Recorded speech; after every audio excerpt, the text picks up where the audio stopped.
talking about the Nets team you guys are facing tonight? Well, they're healthy. They're playing well in a spot that, I know that they want to be in. Just fighting for that 8th, 7th, 6th spot.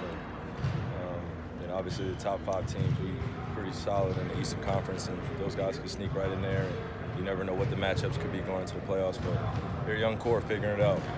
So it's exciting to see what they've been able to accomplish this season, starting off the way they did, and now coming on pretty strong as of late, just playing really well. I apologize if you already answered this, but the quad, did that happen in Orlando or earlier? I happened in Orlando on a continuation after a play. I went over Aaron Gordon and came down kind of awkward on my knee, and I'm just glad I do enough work on my legs. Honestly, it could have been bad. So I'm just glad I came down the way I did, just isolated to my quad. So. Were there any tests done or anything like that since? Nah. It's just literally a tight knot in my right quad, and I'm probably gonna need some dry needling a little bit to kind of get that spot out. But other than that, I'll just take this one out and then play against the Raptors. In the beginning of the year, Kyrie, you're wearing that big black headband. Mm-hmm. Is there like an opportunity with Nike that allowed that to kind of get into the circulation of equipment you guys have this year, or just kind of like a style choice for you? Nah, it was a style choice.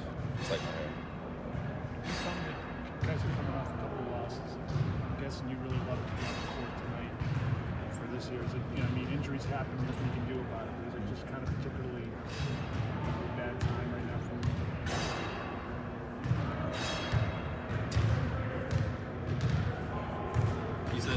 You said you're looking lucky or glad you take care of the legs. How has your approach changed to things like that over your career? Just knowing my body, knowing what I need to do in order to prepare, and not putting so much pressure on the regular season and trying to keep up with all these games. And like I said, I hate missing games, but at the same time, I've been that young guy in my career where I've had lingering injuries, and it just really doesn't matter in the big picture, So.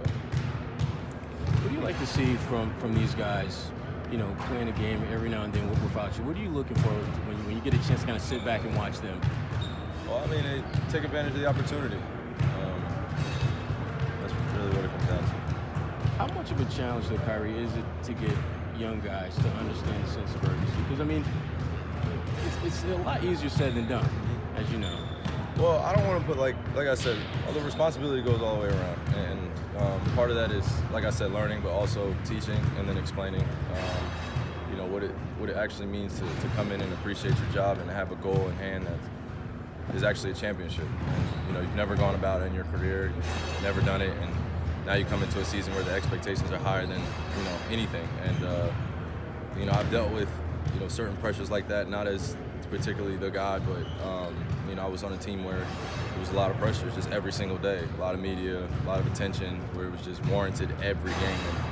And, you want to come out and play well. And I just want to see the young guys do well as all our guys, but it's all going to take this common knowledge, basketball IQ, and just knowing what matters throughout the game. So, like I said, it's a full team responsibility, but I'm leading this thing, so I'll take most of it. What you're talking about, Kyrie, to some extent is about wisdom that you kind of acquired over time. Oh, yeah, from the experience. Right, yeah. and just kind of translating that to young guys who obviously they don't have that same type of experience and wisdom.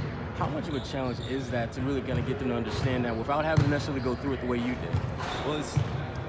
Well, you get the experience through games and, being in certain situations, circumstances, people being out, people in, everybody's healthy, plays run at the end of games, sets that we know that are going to be run against us defensively, offensively, just knowing the flow of the game and knowing the opponent. I watch so much of basketball, like when I leave here, I'm obsessed with it. So the opponents that I'm playing against, I have our team film and then I have my individual film that I watch, and I'm just studying guys. So when I go out in the game, it's not anything that I'm confused on. Like, I've been playing it for a while.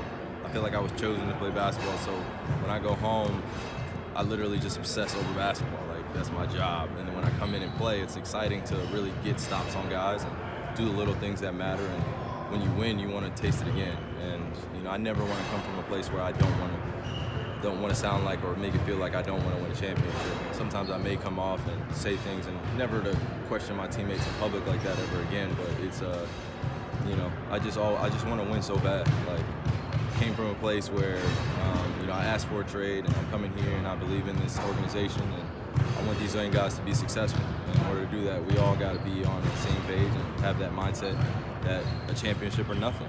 You know, and you know, sometimes that could get the best of me at times.